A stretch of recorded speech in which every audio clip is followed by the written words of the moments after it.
Selam алейкум, хайырлы акшамлар, сайгылы АТР телеканалының телесерджилері бүгін информацион программасыны сейрет. Ясынс, витаю, в эфире телеканалу АТР, вы дивитеся аналитично-информаційну програму «Бугунь».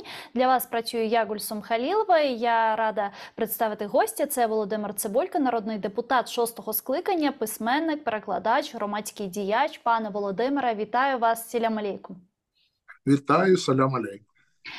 Ну что ж, я предлагаю начать нашу беседу с последних новостей. Совсем недавно министр обороны Украины Алексей Резников сделал такое заявление. Он сказал, что украинские вооруженные силы готовы к контрнаступательной операции. Всего лишь ждем погоду и приказов командования. Действительно, вокруг контрнаступательной Украины не стихают все разговоры, предположения относительно того, где именно это будет происходить. Вот как вы думаете, стоит ли ждать какого-то эффекта неожиданности?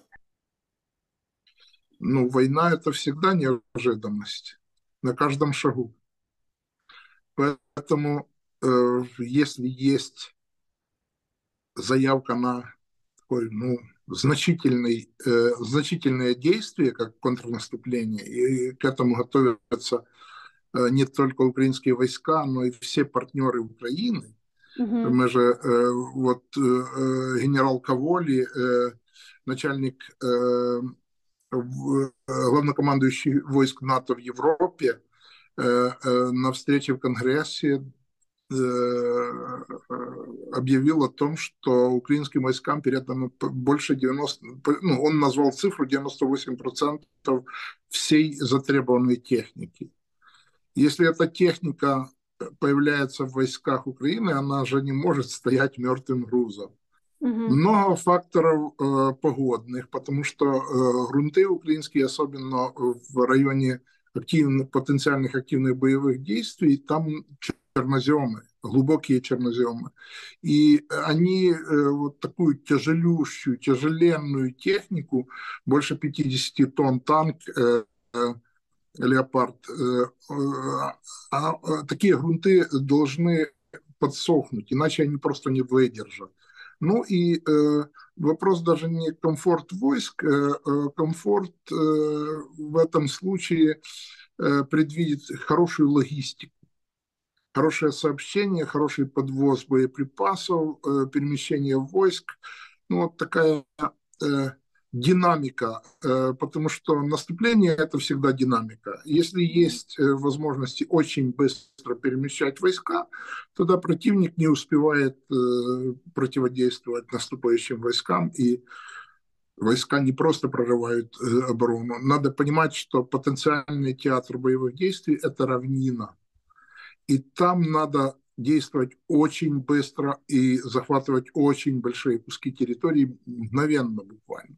Иначе, если это все затягивается, это переходит в такое кровавое месиво. К тому же противник,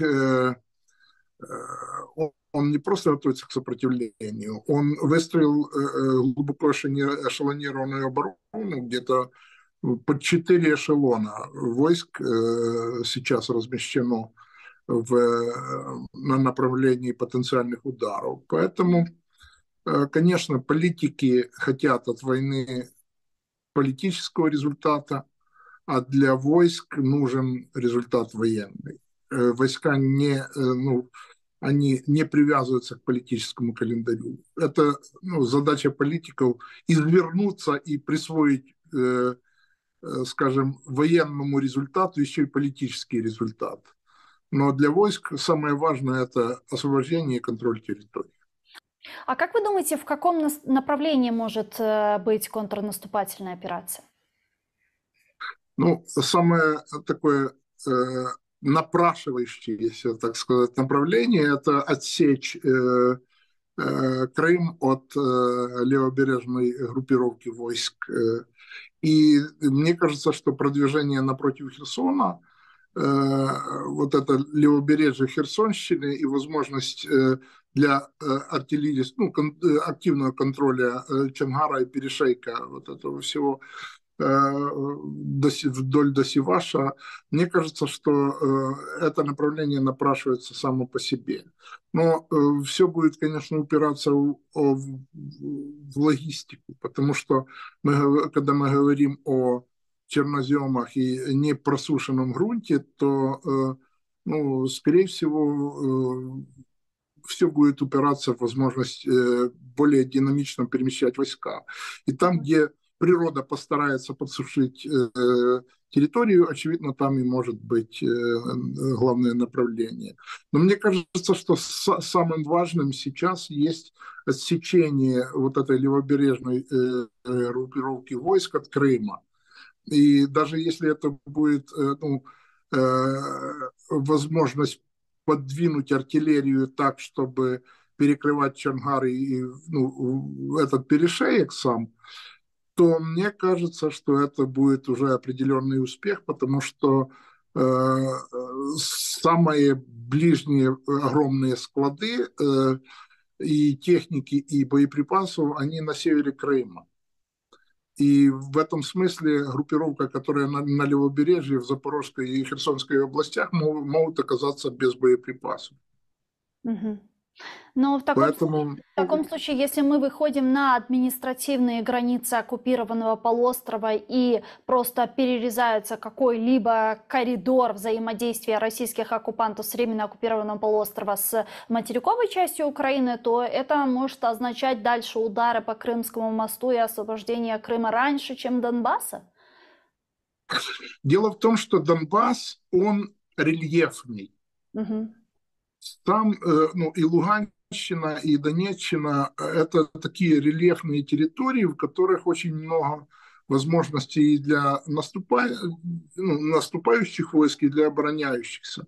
Вот так как грамотно используют украинские войска Бахмут и Часов Яр, который на высоте, вот так, по сути, сейчас используется рельеф и правобережья Херсонщины против левого берега. Поэтому логично много военных, которые ну, опытные люди, оперативные планировщики, которые ну, занимались оперативным планированием для разных операций военных, они говорят о возможности более быстрого освобождения Крыма по сравнению с Донбассом, поскольку Донбасс и Луганск и Донецк, он очень плотно связан железнодорожными путями с Мгм. Россией. И это главный источник поставок, главный механизм поставок техники, боеприпасов воюющей стороне. Поэтому как раз равнина, она многими воспринимается как возможность для более быстрого продвижения войск и ну, более успешных действий. Поэтому ну, вот Крым многие называют как самый, можно сказать, быстрый и результативный путь или направление, способное дать быстрый результат наступающим войскам. Вот так где-то. Ну и, наверное, понятно в таком случае, почему российские оккупанты так истерично сейчас в Крыму строят фортификационные сооружения, там окапываются на западном и на северном побережье полуострова, они там окапывают и южную часть, и Севастополь и так далее. Такое ощущение, что они вот прям думают, что это будет как во времена Первой и Второй мировой войны, и что будут там высаживать украинские войска десант. Но многие военные говорят о том, что наверняка это будут какие-то дальнобойные применения дальнобойного вооружения, удары по стратегическим военным объектам России на территории полуострова. Ну что ж, верим в ВСУ, посмотрим. Я вот хотела еще некоторые такие политические аспекты обсудить в вопросе контрнаступления, потому что в последнее время все чаще и чаще наши западные партнеры стали говорить о том, что запланированное контрнаступление ЗСУ – это чуть ли не последний шанс и переломный момент в этой войне. Как вы думаете, есть ли в этом доля правды и не вредят ли нам такие заявления из серии «Последний шанс»? Ну, во-первых, акт о победе Украины, вот этот, ну, резолюция Нижней Палаты Конгресса, она объясняет, что такое победа для Украины, Мгм.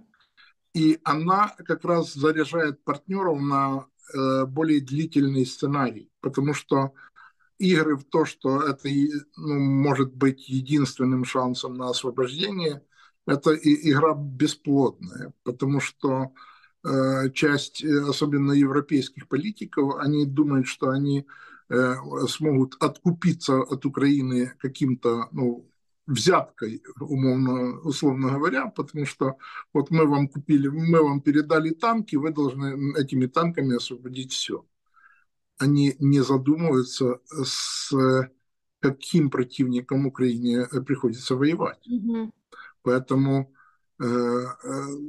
просто ну, западные партнеры рациональные понимают, чем больше техники, тем больше спасенных жизней украинских солдат. Вот некоторые политики европейские, особенно вот этими намеками о том, что это может быть ну, единственный шанс для освобождения, а потом переговоры, заморозка и тому подобное, они играют на настроениях собственного избирателя.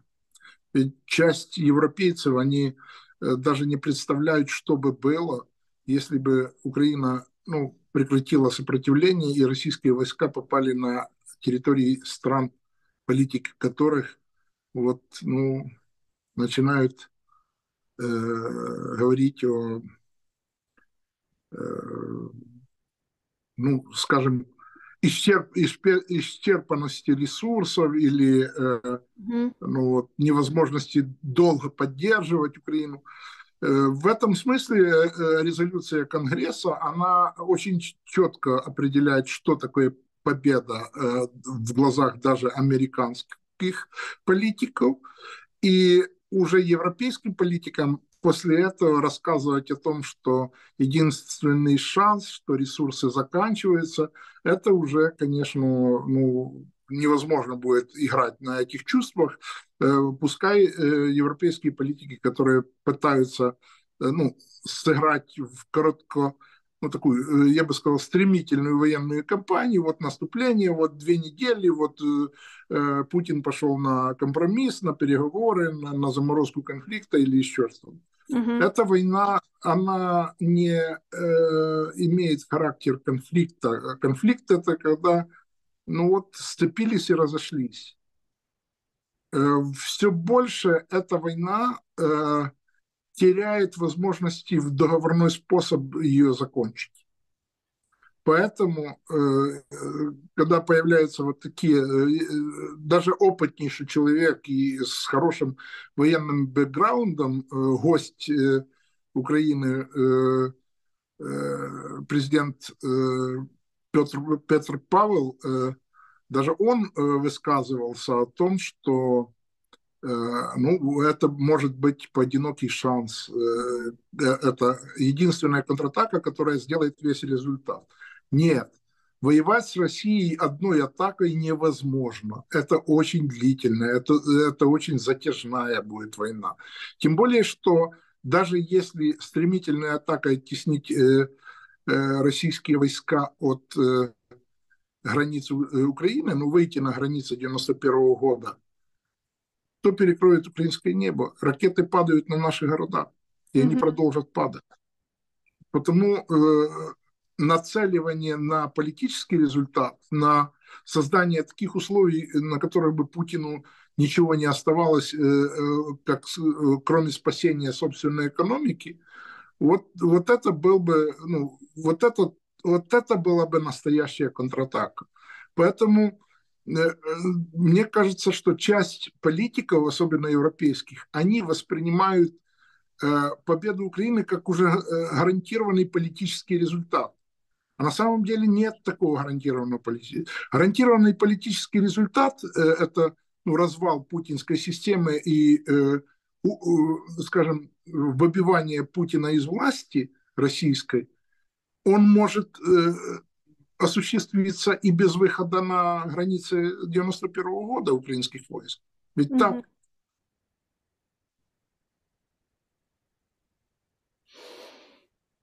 Но в таком случае тогда возникает вопрос, но если наши западные партнеры, а в том числе и Европейский Союз, и часть из них думает, что вот наступление Украины и контрнаступательная операция– это последний шанс и так далее, если это не произойдет, если мы деоккупируем только какую-то часть своих территорий в результате этой операции и не выйдем на границы 91 года, продолжится ли помощь, в том числе военно-техническая? Ну, во-первых, даже можно не выйти на границы 91 года, но получить гарантированный результат в том, что города украинские не будут разрушены.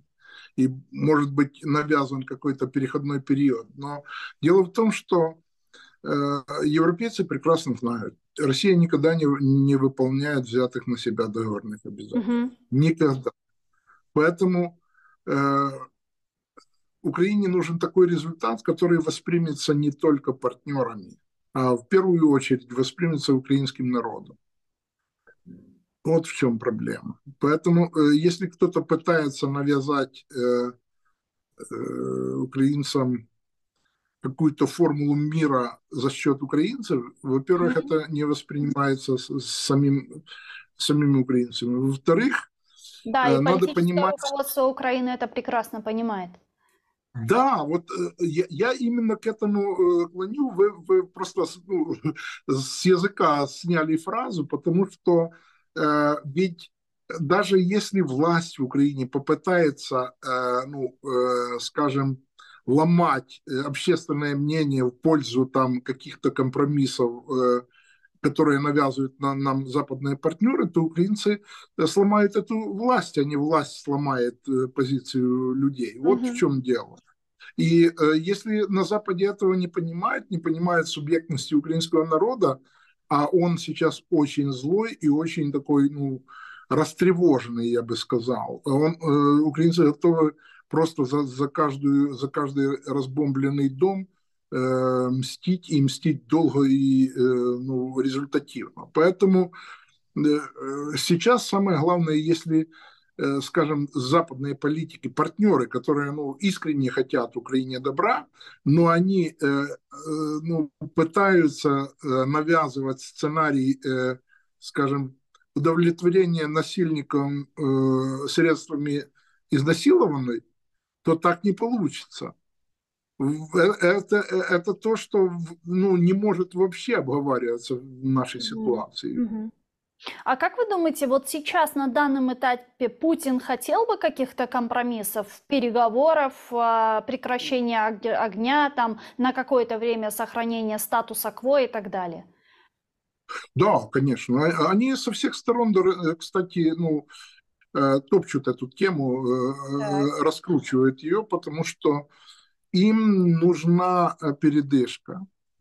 Во-первых, качество войск просто упало до нуля. У них есть резервы хорошие, но эти резервы, они способны только на определенное время задержать украинское наступление.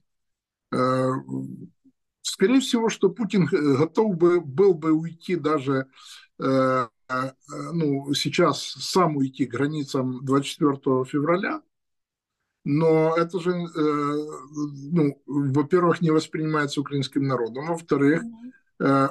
просто уйти без компенсации за разрушенную инфраструктуру, за гибель людей, это победа Путина. И этого ему никто не подарит. Вот в чем.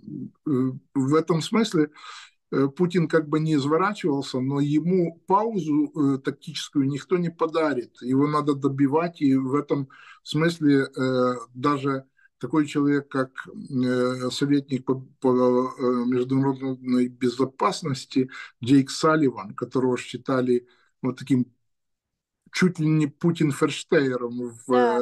в Белом доме, он тоже считает, что никакой паузы Путину никто дарить не должен. Поэтому сейчас, конечно, американская позиция, она более чем сильна. Тем более, что очень сложная ситуация получилась ну, в попытке предложить посредничество между президентом Эрдоганом и председателем Си. Вот после визита Си Цзиньпиня и после провозглашения вот таких китайских 12 принципов, которые, кстати, ну, не очень-то обещают быть плодотворными, но, во всяком случае, диалог, тема эта ну, подсвечивается постоянно, даже после визита президента Макрона в Пекин, Париж и Пекин заговорили, ну, Пекин заговорил о переводе в план, потому что 12 принципов – это не план ну, умиротворения войны, а в Париже заговорили о плане и о ну, таких касательных линиях, которые совпадают во взгляде Пекина и Парижа. И в этом смысле Эрдоган, имея внутренние проблемы и избирательную кампанию, в качестве потенциального рефери или миротворца, он уже проседает, он теряет возможность эту. Но и Пекин после такого, ну, совсем ни к селу, ни к городу интервью Лушая, посла Китая во Франции. Китая во Франции, он тоже теперь, по сути, теряет статус миротворца. Китай, скорее всего, после этого интервью может претендовать максимум только на ну, адвокацию России в будущих таких широкоформатных переговорах. Ну да, он Потому там что много всего наговорил, и он, кстати, своими заявлениями разозлил и тюркский мир, потому что он там сказал, да, что никакого давления на уйгурских тюрков не осуществляется, а все страны постсоветского пространства, куда входит часть тюркских стран, вообще не имеют свою субъектность на да, да. политической арене. В этом смысле он разъяснил не только страны Балтии или Украину. Ну, относительно Украины этот его ляп вообще воспринимался как дикость, потому что Китай вошел, ну, этот коммунистический Китай стал членом ООН и Совбеза на 26 лет позже Украины. Это не коммунистический Да. Китай был основателем ООН, а Китайская республика, Тайвань был основателем и членом Совбеза. Вот в чем парадокс. И если, ну, китайцы, они такие, ну, всегда размытые, неконкретные и всегда ну, брехливые. Они всегда передергивают реальную картину в свою пользу. Поэтому за их эгоцентризм они рано или поздно начнут платить по большому счету. Ну, кстати, недавно Си Цзиньпинь поговорил по телефону с Владимиром Зеленским. Это впервые с начала широкомасштабного вторжения России в Украину этот разговор наконец-то произошел. До этого он встречался с Путиным. И, как вы сказали, еще ранее был представлен мирный план урегулирования войны России против Украины. И вот, наконец-то, вот этот разговор с Си Цзиньпинем произошел, хотя о нем и требовали этот разговор намного раньше, еще до встречи с Путиным, а потом сразу после встречи с Путиным, но Си Цзиньпинь решился только сейчас. Вот как вы думаете, был ли этот разговор плодотворным? Ну, он в китайских медиа подается как очень большая победа. Вообще китайцы, мне кажется, они сыграли чисто пиаровскую такую схемку, потому что после этого глупого интервью Лушая, которое убрали из сайта посольства, они умудрились выдержать какую-то паузу, понимая слабость своей позиции, и как раз именно эта ситуация, в которую они через интервью влипли, заставила Си Цзиньпиня говорить из Украины. Чтобы, ну, и сгладить ситуацию, и попытаться как-то поиграть на ожиданиях украинских. Ну и, кстати, после Парижа когда заговорили о плане, тема не получила развития никакого о французско-китайском плане. Мгм. И мне кажется, что этот телефонный звонок, он, во-первых, позволил как-то вывести ситуацию на положительный формат, потому что после этого звонка Си Цзиньпиня э, даже Россия заговорила, что это очень положительный звонок. Хотя там свои вопли были, но это все положительно, положительно, потому что Россия рассчитывает на заморозку конфликта, на, ну, на какое-то приостановление военной операции наступательной украинской, понимая, что это будет и политическая катастрофа. Если контрнаступательная операция достигнет ну, хорошего результата, выхода на ну, вход украинских войск в Крым, выход, например, на Мариуполь, еще там какие-то успешные шаги. Это серьезно подорвет возможности Путина даже на диалог с тем же Китаем. Мгм. Вообще некоторые эксперты назвали звонок Си Цзиньпиня как сигнал о понимании, кто побеждает в этом конфликте, в войне этой. Это как раз признание того, что Китай видит победителем в этой войне Украину. То есть, условно И, говоря, когда Украина уже будет на рубежах победы и восстановления территориальной целостности, Китай быстренько так как открестится от России, скажет, что мы, в принципе, в нейтралитете были, мы вам и не помогали, вот Украина победила, и мы, в ну, принципе, с Зеленским имели коммуникации. на самом деле Китай играет на продолжение войны, Мгм. потому что чем больше слабнет Путин, тем больше возможностей у Китая есть такая, ну, две задачи. Во-первых, не дать развернуть Россию в сторону Запада, и при возможности, при сильном ослаблении России, забрать себе ядерное оружие российское. Так. И выступить перед цивилизованным миром таким настоящим рефери, который берет, не рефери, а адвоката, который берет полную ответственность за ну, оружие, ядерное оружие России, что оно не будет распространено, что оно не будет, не попадет там в руки маленьких неконтролированных авторитарных режимов и тому подобное. Ну, вот такая мантра, которую вот этот ядерный клуб старается всегда поддерживать. Нераспространение ядерного оружия, контроль, только ядерный клуб, ну и тому подобное. В этом сенсе Си Цзиньпинь вот имеет, кроме задачи поглотить каким-то образом Тайвань, он имеет одну из задач, конечно, держать Россию в качестве такого, ну, дворняжки своей, своего такого, ну, домашнего животного, условно говоря, и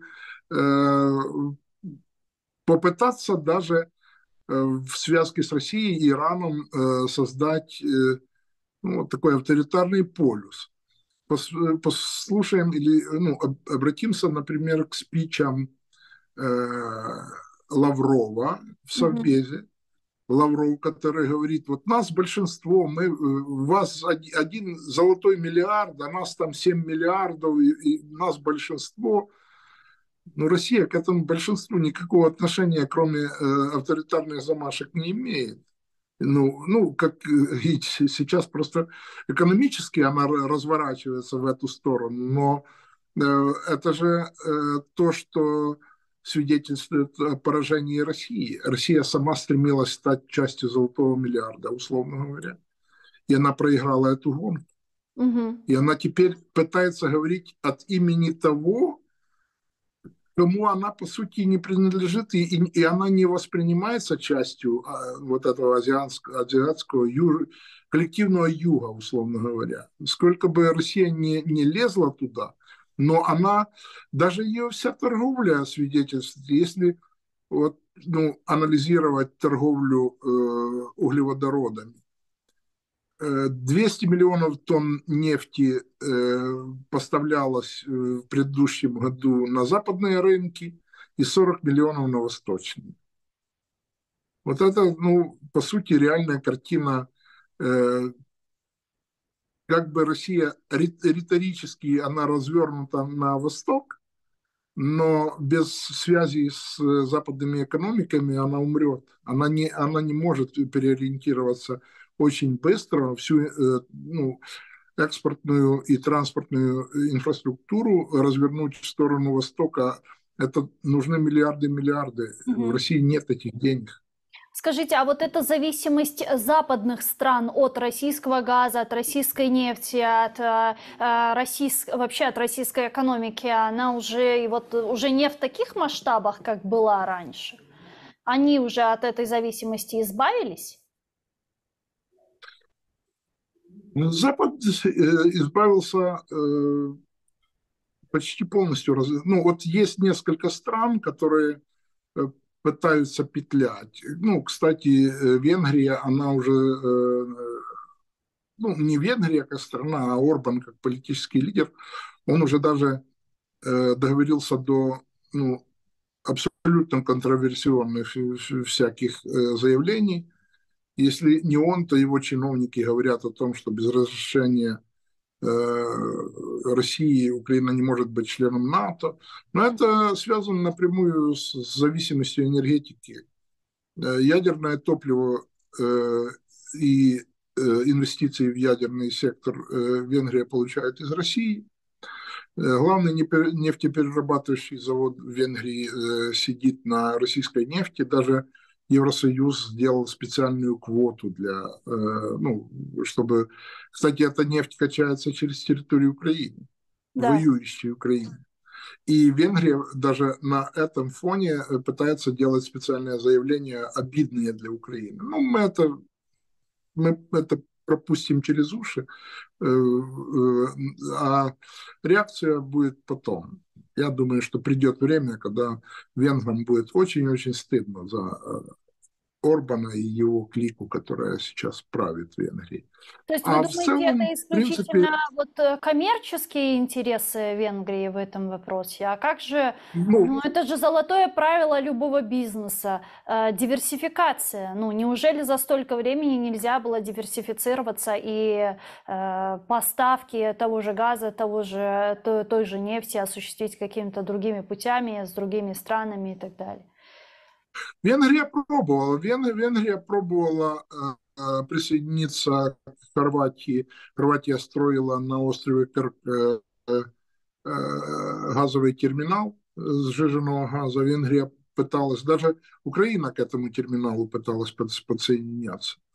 Но, скорее всего, что Орбану нужно как раз, ну, скорее всего, я подозреваю, что финансирование всех его политпроектов, оно связано именно с вот этой зависимостью от российских энергоносителей. Ну, связанные с партией бизнеса, скорее всего, Мгм. получают деньги на партийные проекты ну, от этого, от торговли с Россией. То есть Поэтому какого-то и идеологического мотива у Орбана нет?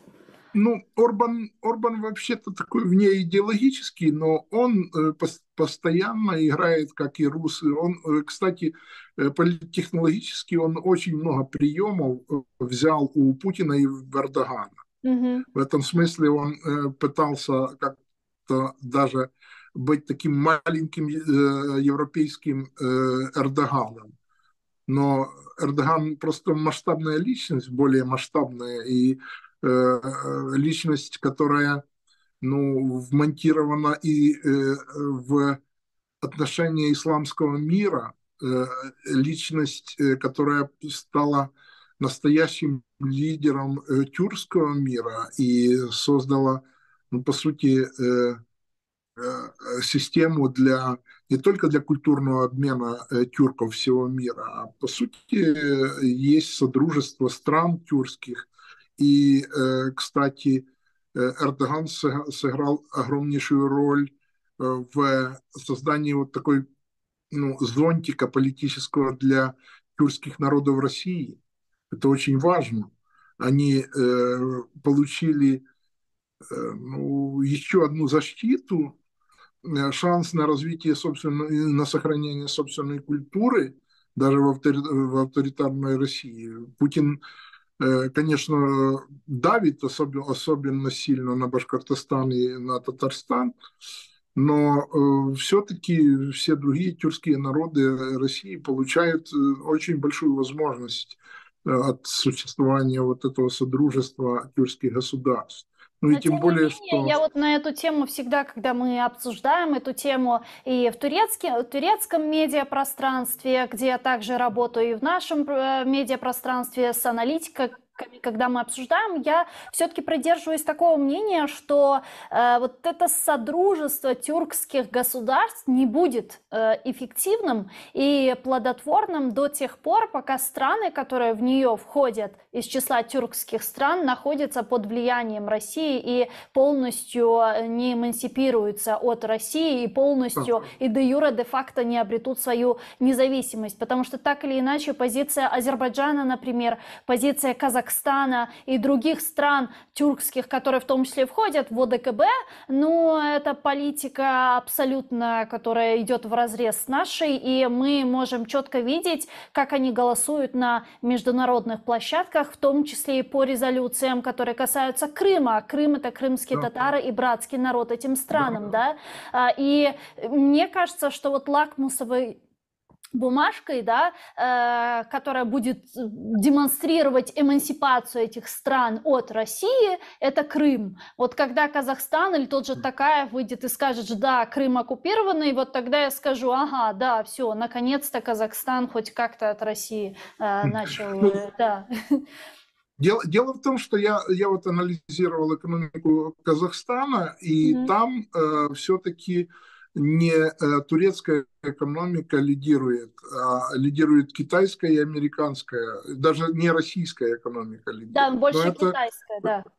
да, и в этом смысле где-то половина присутствия экономического — это Китай, процентов 25 Америка, процентов 10 Турция и Россия, примерно на равных. И это создает вот такой не совсем благоприятный климат, потому что есть действительно создание общих вооруженных сил Турции и Азербайджана. Это такой успех и победы Азербайджана, конечно, они базируются на хорошем военном образовании турецком, ну и там правильном построении, скажем, ну, своеобразных треугольников в отношениях с разными странами.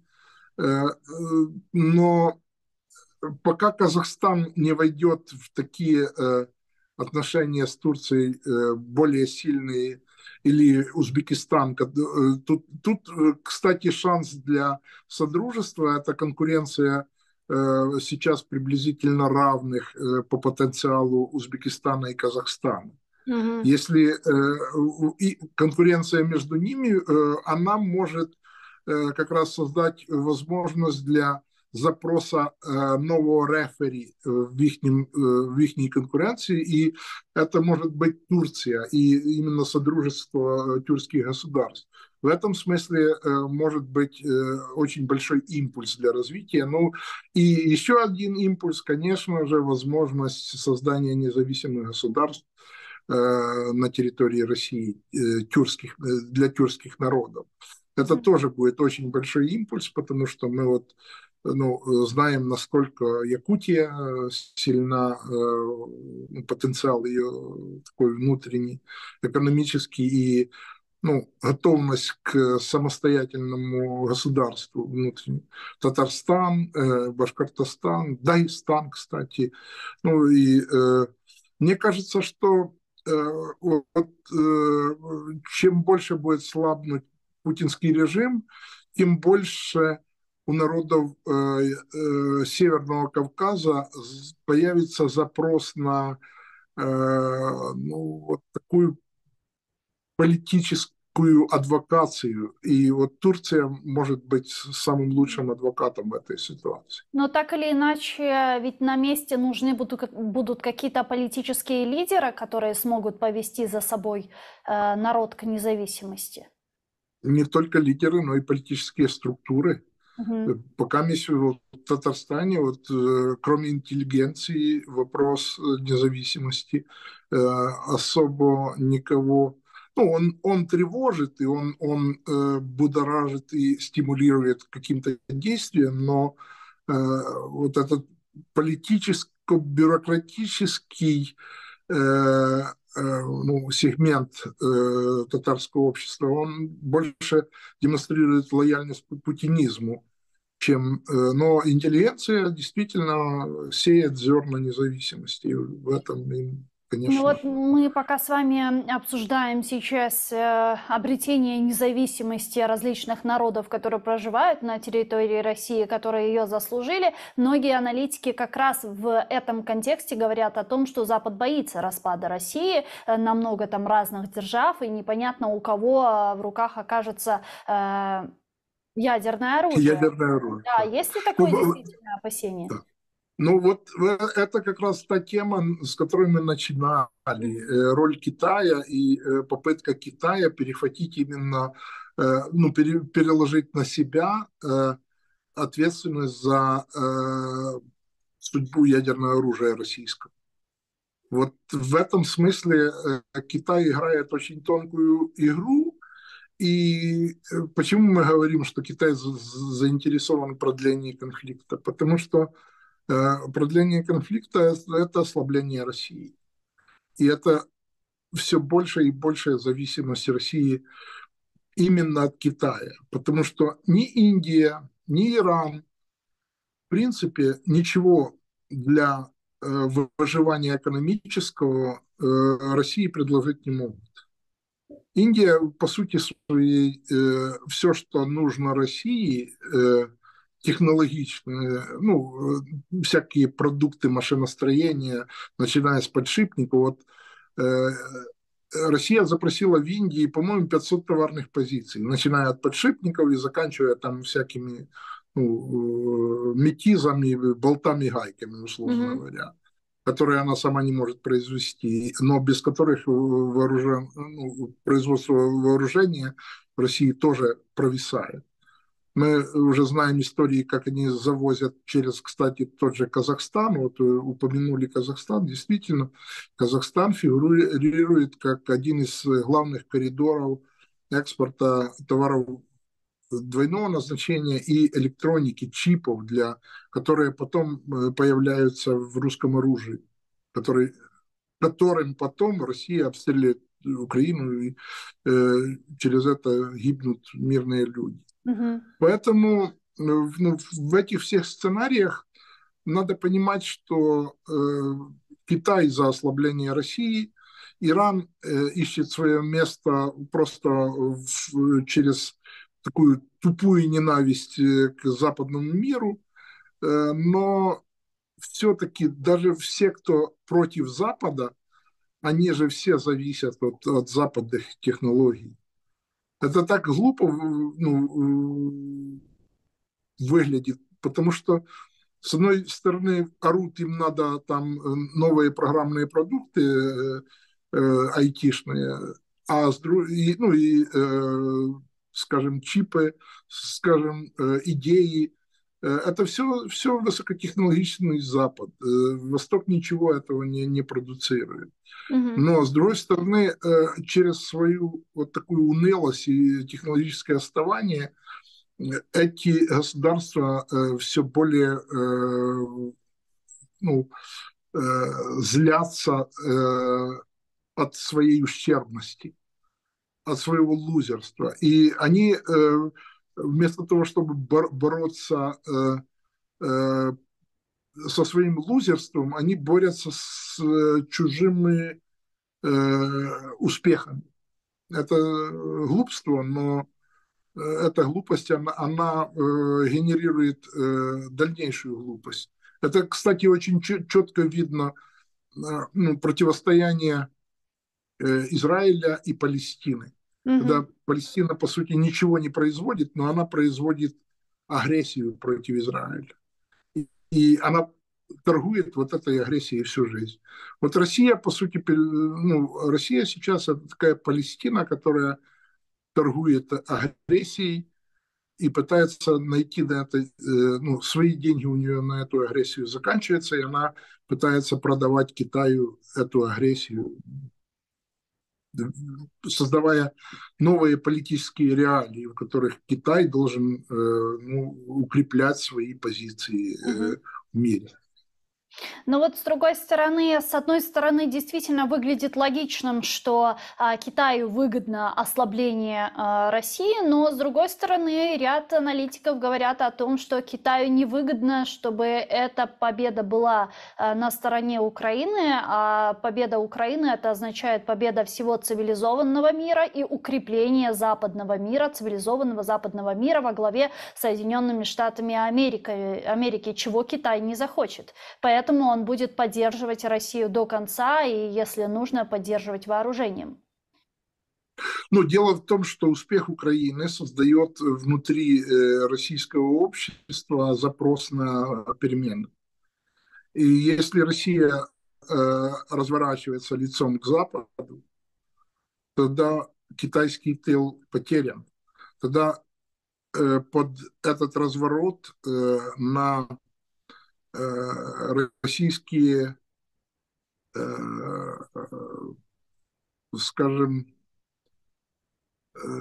на российские недра приходит более эффективный хозяйственник, Мгм. заходят западные компании, и они создают просто ну, настолько жесткие условия для Китая, что Китай не в состоянии будет конкурировать и с западными производителями. Это самое главное, что Китай, он же хочет ну, без военной экспансии получить полный контроль над Россией. Именно руками политического класса российского. И Путин это продает Китаю сейчас.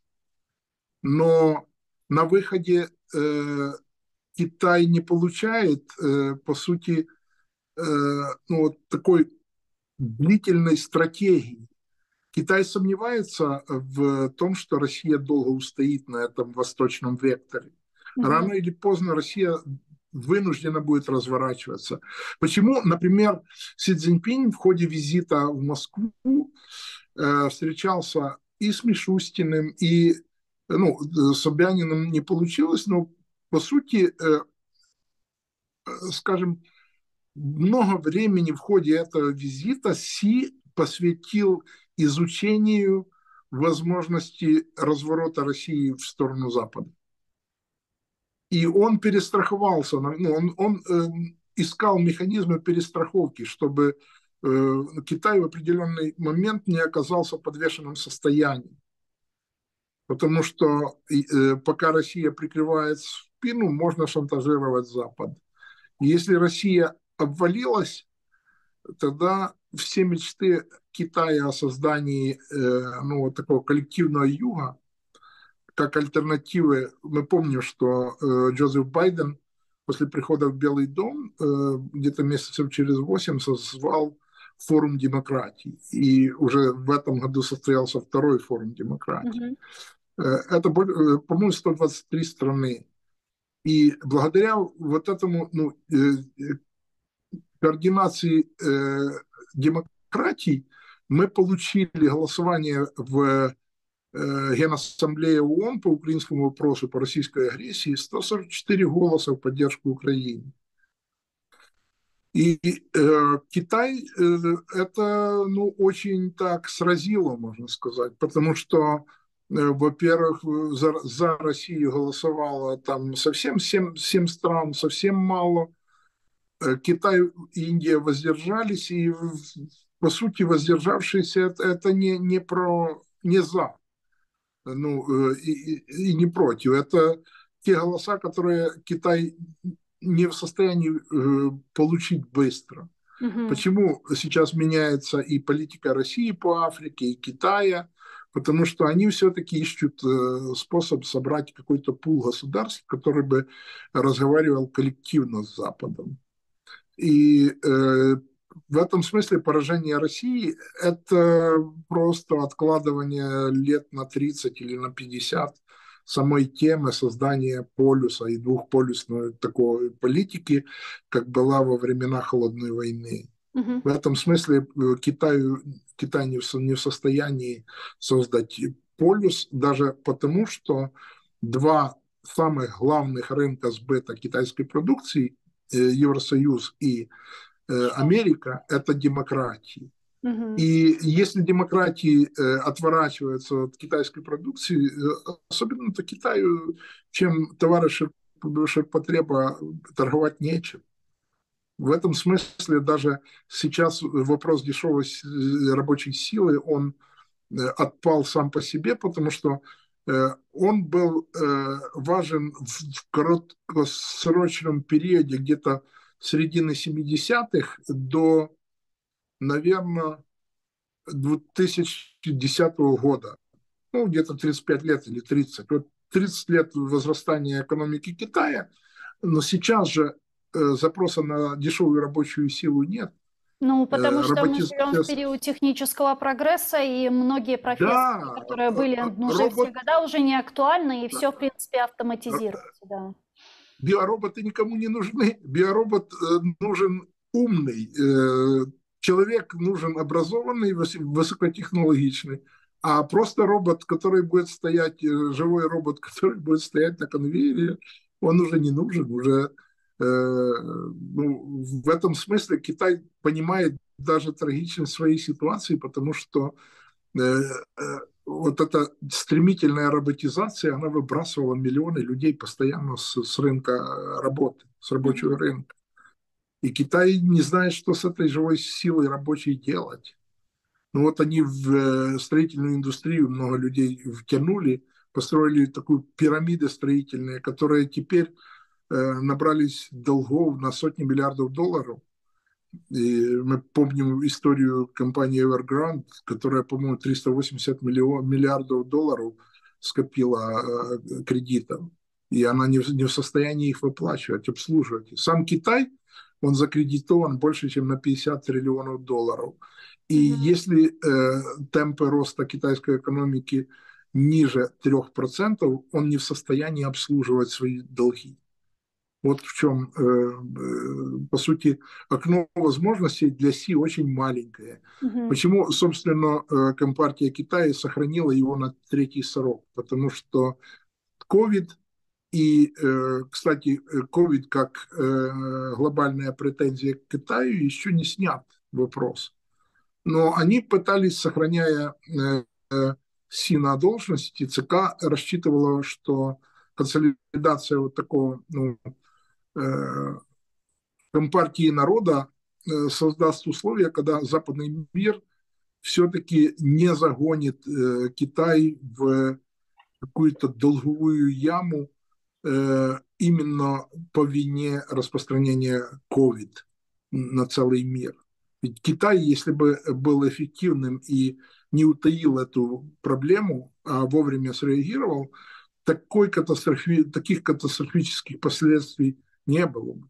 В самой Украине в 2021 году от COVID умерло 100 тисяч чоловік. Дякую вам дуже, пане Володимире. Чохсагун, що Дякую вам. знайшли час та доєдналися до нашого ефіру. Тешекюрлєр. Володимир Цибулько був з нами на прямому зв'язку. Народний депутат України 6-го скликання, письменник, перекладач, громадський діяч. Залишайтесь з першим кримсько-татарським Коршкенджі Архадашлар.